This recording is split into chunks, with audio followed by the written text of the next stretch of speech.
Aloha and welcome back to Wanderous. I'm your host, Andrew Crusoe, and I'm in a new place, in a new vibe, and I thought that I would give you a little bit of what I'm going to call a vibe update, an energy update.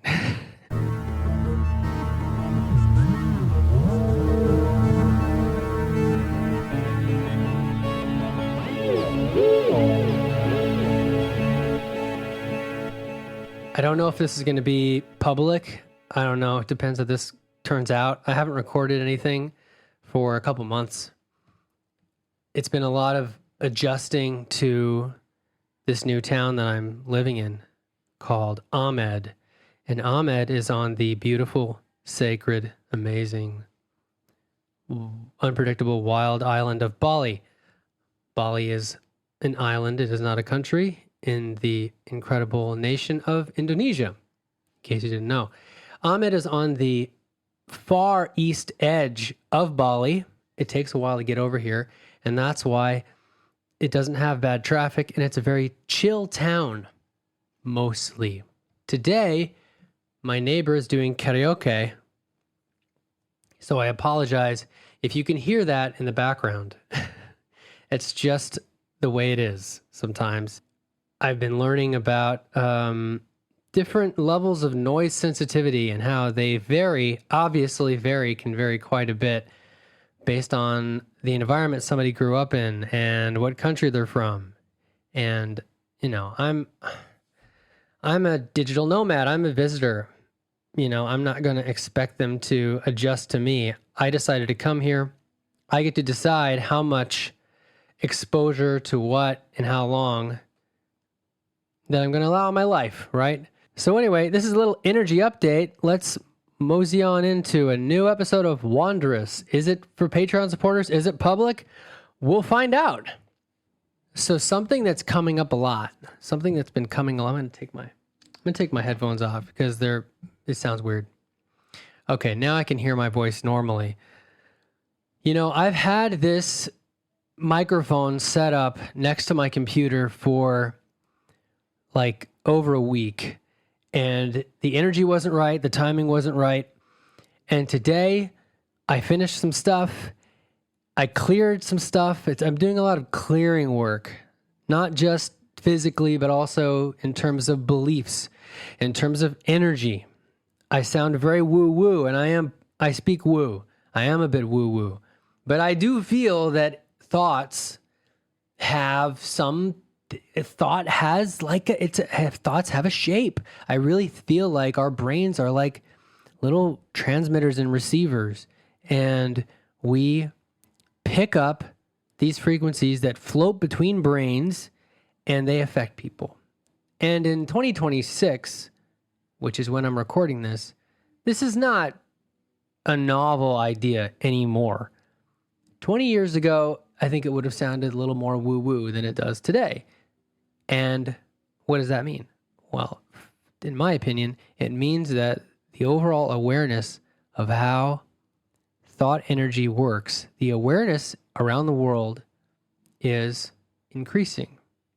And people are becoming more open to talking about woo-woo stuff because we have more language for it now. I mean, we didn't even have language for like psychological stuff. Nobody even acknowledged facts about mental health even 30 years ago. So this is not limited to woo-woo. This is limited to self-awareness in general. People are becoming more aware of thoughts becoming things and how feelings matter. It sounds such a funny way to put it, but yeah, feelings matter. And I am giving myself permission to do this show a little less edited. I definitely have an inner critical voice that comes out that I'm working on. And I've been inspired by a few podcasters recently that maybe I'll name later. I don't know. But I've been going back to old episodes of their shows and listening to the way they talked, 6-7 years ago. And it's very interesting to see and listen to that contrast.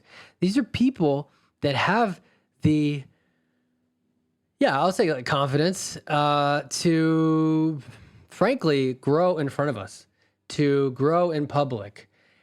And I think when we make something on some level, that's what we're signing up for. One of the more obvious examples of this would be people who do YouTube channels, right? I follow a couple YouTube channels that are pretty fun, like Sailing La Vagabond. I don't know if you know about Sailing La Vagabond, but it's very fun. It's this couple that sailed around the world, and now they're, after, I don't even know, like 10 years of doing this, more than 10 years, they are buying land on Vanuatu, and they're going to make a farm, which is a totally different lifestyle. And I was going back, I suppose this is kind of a theme for me right now. I was going back and I was watching some of their videos from 10 or 11 years ago, which, if you're anything like me, like if you go back and listen to my work or watch my work from like 10 or 11 years ago, I almost don't recognize that guy. I mean, I do, but it's such a big difference for me. Like, in terms of what were the dominant beliefs operating in my mind at the time, in my mind and heart and all these things, and what were my goals at the time, how self-aware, how self-aware was that person? Okay, so one of the themes of me podcasting is, I guess, sort of throwing my past self under the bus. Because I think it's funny. And I think that it also reminds me personally not to take it too seriously, to remember, maybe this is helpful for you too, to remember that it's a process and it's okay to show up in a way that is not articulate sometimes. There's a lot I could say about that. And that then perfectionism comes into that. I made a friend recently who has a lot of perfectionist tendencies, who's a great person, and it's interesting to see them. It's interesting to see that perfectionism reflected back. But anyway, let's get on to the energy update, because that was just a slight tangent.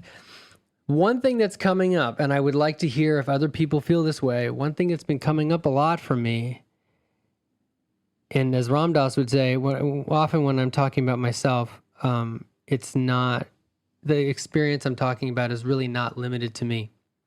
It's often something that multiple people are going through. And that's why I might release this as a public episode, even though it's not, strictly speaking, about travel. It's not about India, although a lot of those growth lessons did happen in India for me. For the cumulative 7 months I've spent in India, something like that. Very potent place in so many ways.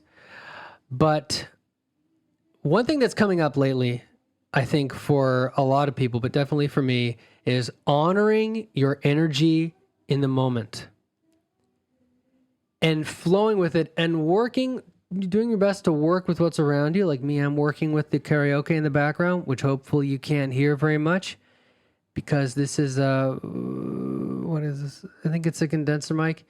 I forgot. If you think about how your energy wants to do certain things, your motivation is going to be drawn toward different directions.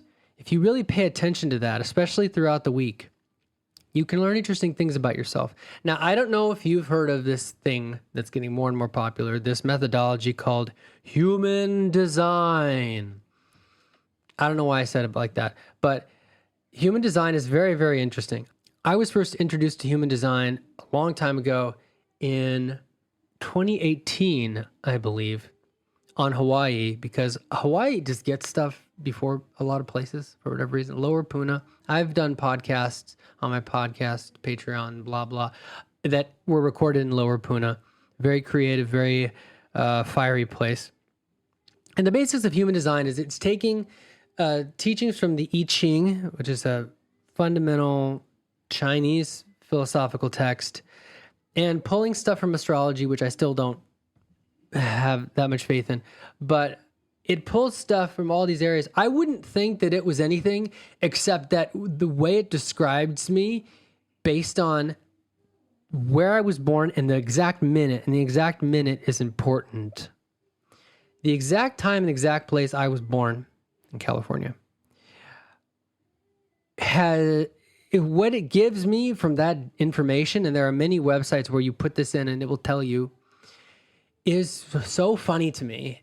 And there are these different types. I'm not going to go through all the types. You can look up human design, but one of the things I found for myself as a manifesting generator who has authority that comes from his sacral center, it's very important to me to listen to, and I know people that are just like me in this, have sacral authority. It's very important for me to listen to my intuition and gut, really to listen to what do I actually have energy to do right now. Now, I think this is true for most people, but it's really, really, really relevant and really, really, really true for people who have authority and energy coming from their sacral center. Sometimes it doesn't make sense, like right now.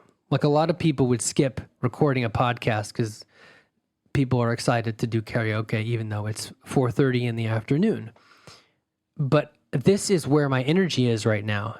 And I've been premeditating bringing the show back, maybe even in a somewhat different form. I don't know exactly what that looks like yet.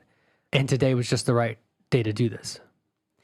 I've learned that if I try to force something, especially out of a sense of obligation, the product is like, big surprise. The product is not that great. I can even I can fake, I can mask with the best of them, and I can fake, putting something out, and maybe it'll be good. And maybe even people will have like a warm response to it, but it won't be great. It won't be great. And one of my personal themes for this year is to use my ability to hyperfocus, because I have an ability to hyperfocus, and maybe you do too, maybe you don't. But that is a double-edged sword, as you could say. Use my ability to hyperfocus to create stuff, to create stuff that's going to be profound. And to be able to have energy to hyperfocus, I have to decide to triage a little bit about where my energy is going to go, and to listen to that inner authority, to listen to where my energy wants to go. When I listen to that, it harnesses my hyperfocus better as well. And this is all just self-knowledge. This is all just stuff you learn. The more you make stuff, the more you make content, which is not a word that I like. I like to be more specific and say the more you write little articles, the more you make podcasts about whatever product, subject you like, the more you forgive yourself for saying the wrong word and not going back and editing it and making it perfect, the more that creative energy will find you because you're honoring it. I want to give you a second update. And this is something that I was hoping to have something to show you sooner. And that is updates about my concept artist. I have hired a concept artist for my upcoming, what's the best way to summarize this? It is a multifaceted spiritual sci-fi romance thriller that is the first in a trilogy that I'm really, really excited about. It's the best thing I've ever made. I've certainly put enough years into it, and I've certainly looked at it with enough hundreds of different perspectives at this point. So I'm hiring a concept artist to make the most lovely, incredible, powerful book cover that I can. And I think that my concept artist is sort of this way too. It'd be interesting to find out his birthday. So we're all going with our flow, and I think that this is something that we're going to see more and more as we move into this new era. And I do think, and I know it's kind of cliche to talk about new eras. I'm not talking about the age of Aquarius. I don't even know if that's real. But one of the aspects of human design is that not only does each person have a type, you're either a manifesting generator, a manifester, a generator, a projector, or a reflector. Reflectors are only 1% of the population. It's pretty interesting. Most people are generators. I think it's like manifesting generators and generators are 70% of the population. Not that you need to know this, but I do think that it's a very interesting lens to look at personalities through. It's been helpful for me to understand the way that the way that I process life, my overall design. It's called human design for a reason. The way that the human is designed. Anyway, I was hoping to have had something to show my Patreon supporters in terms of early concept art, but it's not quite formulated enough. That will be coming soon. But I'm looking at this situation as an opportunity to hold a space of allowing. You could also say go with the flow and let things unfold. I've already put in so much pre-paving work. I've already narrowed down the artist. I'm very happy. This guy's work is incredible, probably because he spends a lot of time on it. And the older that I get, the more aware I am when it is appropriate for me to step back and to put my focus on something else and to let go with love sometimes. There is this dance that we have with reality, especially right now, where we put out intentions, but there is a time when we have to release attachment to actually what it's going to look like. And is this a bug or a dust particle? There's a dust bug floating by my face. I got it. I think that this is a moment, and I'm seeing this in just being in Ahmed Town in general, of paying attention to what is the rhythm which things tend to unfold for me. And how do I feel moment to moment? Because what I feel moment to moment is actually in my life, which sounds really obvious, but I think I'll just talk about myself. I think that I have fallen into getting caught up in planning. I know I'm not alone. I'm very good at planning. I'm very good at outlining what I want. I've grown increasingly clear, more and more clear in a way that's very exciting to me about what I am creating and what will come to me in the future. But there is a moment where you have to let all that go and go, okay. And again, it's such a Ram Dass thing. It's a cliche thing of you do have to be here now at some point. And the more points you can be here now, the more you're going to enjoy that process. So anyway, I'm wondering if anybody else is feeling this sense of unfolding that's happening right now. It is a very immediate feeling that I'm getting. And I don't know if it's because or primarily because I'm on an island that has that perspective a lot of the time, but I don't think it's just me. I don't think that it's limited to Indonesia, where I spend a lot of time. I think that there is something going on with the energy of the planet right now. And I'd love to hear your comments. I'd love to hear what you think about that. So those are the new downloads just in my head. Like, I really try to listen first and then follow the energy. Listen to what are the opportunities instead of trying to make a specific thing happen. And I'll absolutely have a bias. I'll be like, hey, it'd be really great to find some really good tempeh today, which is a classic intention that Andrew will have. The ego, the avatar of Andrew will really likes tempeh. And it's a great source of protein and iron. Really, really like clean source of protein and iron, and it's really good on your gut. But at the same moment, I might go somewhere and they'll all be out, and then I got to be flexible, and I got to decide, and I got to see if another invitation comes up. And the less I identify with that ego, which I learned today, and this is so silly. Do you know where ego came from? The word ego is I love words, as you know, probably. Ego just means I in Latin. It's just a Latin word that means I, like myself. When you let go of that I, that ego, a little more and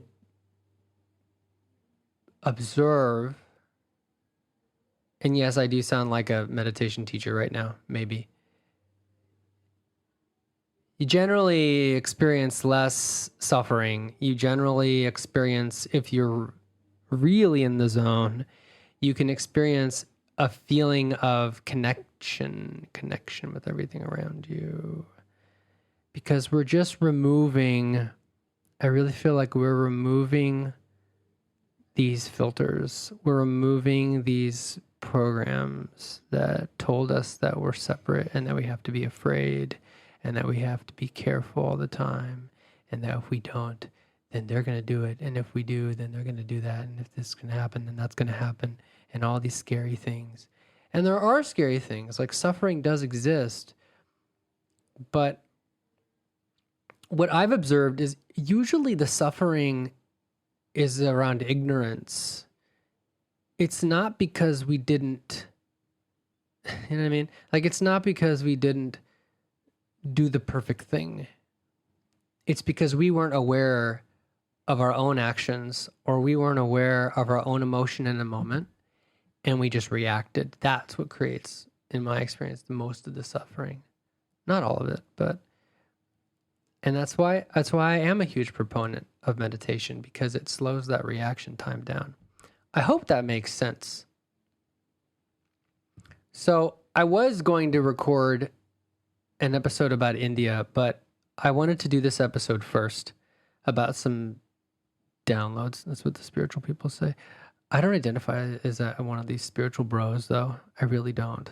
I think that it's been distorted. And I think that one of the interesting things, by the way, about Bali, if you ever come here, and this is true about India too, is the, I would say, like, learned cynicism. There's a certain amount of a vibe around people wearing spirituality like a costume. I said it. People wear spirituality like a costume to feel, Ram Dass said this too, to align themselves with good, so that they can feel safe. That's one thing that happens. Or they would just want to seem cool, or they want to seem knowledgeable, so they're respected. There's a few different motivations that people do this. And if you go to Ubud, I don't want to call out of town, but I'm going to call out Ubud, because if you come here, they're going to say the same thing I'm about to say, but they're not going to say it publicly. I'll say it publicly. Ubud has a lot of people who are performing. It's a little performative. And that's, I don't even think it's not even a majority of people, but there are people there that are trying something on, and that doesn't mean good things don't come out of that.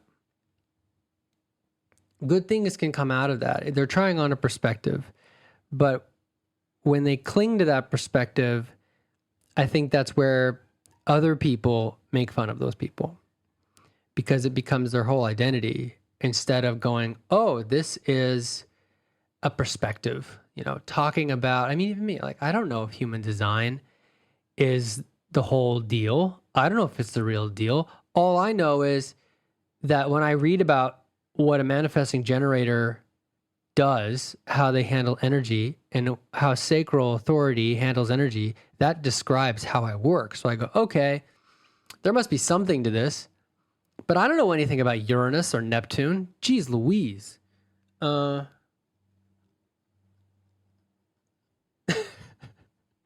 So I,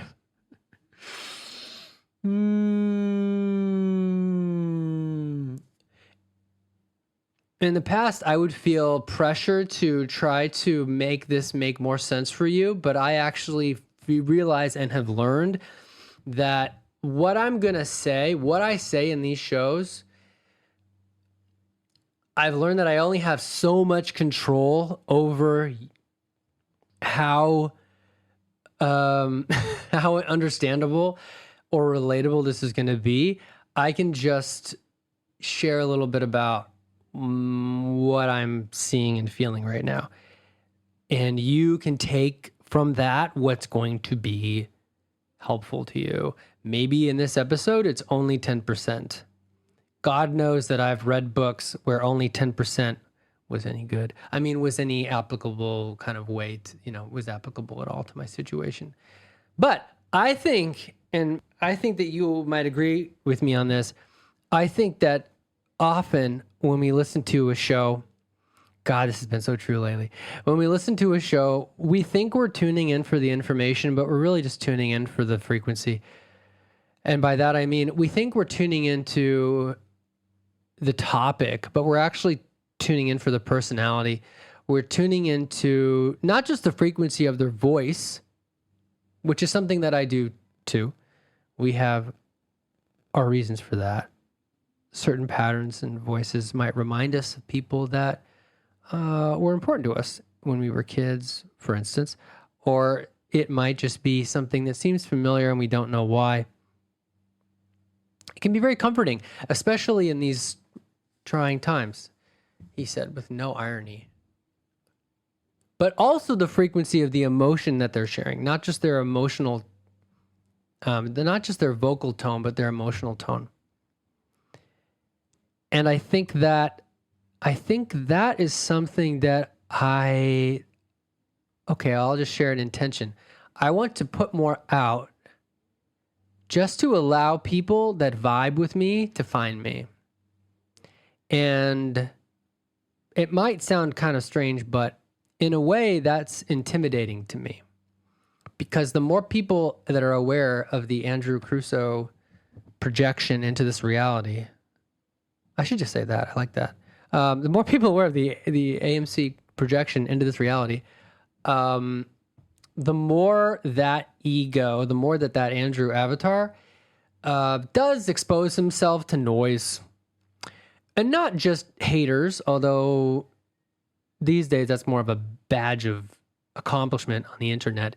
Not just haters, but projection, the whole thing. Like people putting me on a pedestal where it's just like, don't do that. The whole thing. Because whenever you make something, and if you do make something, or if you're thinking about making something, and if you think about doing that a lot, it's going to happen on some level.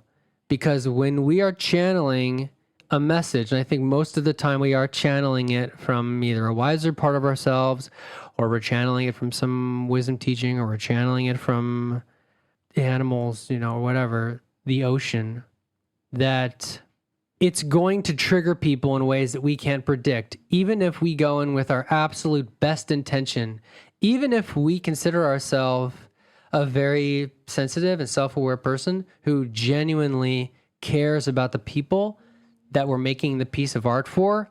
That doesn't guarantee, sorry, I wish it did. It doesn't guarantee that people are going to, A, some people are going to hate you. B, some people are going to deify you. That's just going to happen because human beings are pretty irrational, in my opinion. Because we're showing up as mirrors. When we make art, we're showing up as mirrors. So it's a hall of mirrors sometimes when you make art. So the best you can do is, just hold your integrity. I feel like this is kind of a theme. This has been kind of a theme for me really since the pandemic. That's why it's been so interesting going back and listening to episodes from creators that I like, even listening to stuff from the pandemic. It's so weird. And hearing how they changed and hearing how they're more filtered or less filtered than they are in 2026. Anyway, so the best you can hope for is that you can continue to create from your heart and to use your best judgment to move forward with compassion, and then to let go of people's reactions to it. And I think in person that's easier.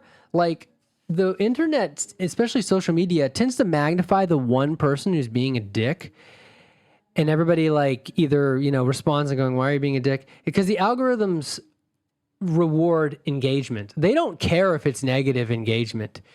Oftentimes it's more rewarding of the negative stuff. And that's just like the rubbernecking car accident human nature thing. Like, we pay attention to disasters because it doesn't happen very often, and it's interesting. Like, I'm sorry, maybe I'm wrong, but driving by a wrecked car is interesting to people. But it's much more fun to drive by a car where people are making out, because at least there's no suffering. But that's interesting too. Anyway, I would rather be distracted and rubbernecked by affection than by someone who has lost a limb, Anyway, we've probably gotten to the part of the show where I'm just rambling, but I hope that you understand what I mean when I talk about these things, when I talk about being a creator and how people do respond to authenticity. People do respond to you respecting yourself. And I think doing this show, doing Wanderous for, how long have I been doing this show? 2 years, off and on, has taught me, maybe it's 3 years, I don't know, has taught me a lot about not just what people resonate with, but also my own relationship to my own inner critic. And I had people when I was very in the midst of depression, in the middle of pandemic, people that were very unaware of what I was going through because they were doing their own thing, but would misconstrue me. And now I'm in such a different place that I've made so much more peace with that. And to just let people have their process, and to let people have their process, and also to not be attached to, there's a really good, I'm going to come back to Ram Dass. I know it's annoying maybe, but there's a really good recording that I would recommend if you want homework, and you probably don't, but if you want really good homework, look up The Great Way by Ram Dass. Just The Great Way. It's on Spotify. I think it's on YouTube as well. And it is this 10-minute track. I'll put it in the show notes. It is this 10-minute track of Ram Dass reading this, I don't know, exegesis or something. I don't even know what he's reading. All I know is it's incredible. And it starts out with, "The great way is not difficult for those who have no preferences." So I'm going to let you chew on that. And it's 10 minutes of just like, boom, like just dropping truth bombs for 10 minutes. And there's a music track behind it. And it's a wonderful thing to listen to. I like to listen to it in the morning. Anyway, your regularly schedulally regulared episodic could be continuing, be maybe a couple weeks, maybe. But me like break English sometimes and having fun doing so. I'm learning a language that doesn't have genders or verb suffixes. The national language of Indonesia has one word for this happened in the past and one word for this happened in the future in terms of verb particles. They have a word that means before, but that's just before. But they just have two words that make something in the past or the future. So it's taught me a lot about how language is hilarious. If you have comments or questions, don't send them to me. Don't tell me you exist. Just like and subscribe. I'm kidding. I love to hear your comments, especially constructive criticism. Criticism? Are we still allowing that? Yeah, constructive. And also, praise is very welcome. And if you hated this show, if you hate me or you hate the things that I make or you think it's boring, just remember that you've been listening to Andrew Huberman, and you should go leave a review for his podcast. My podcast, because that's my name. All negative email should be sent to bob@bob.com. And remember to tip your waitress.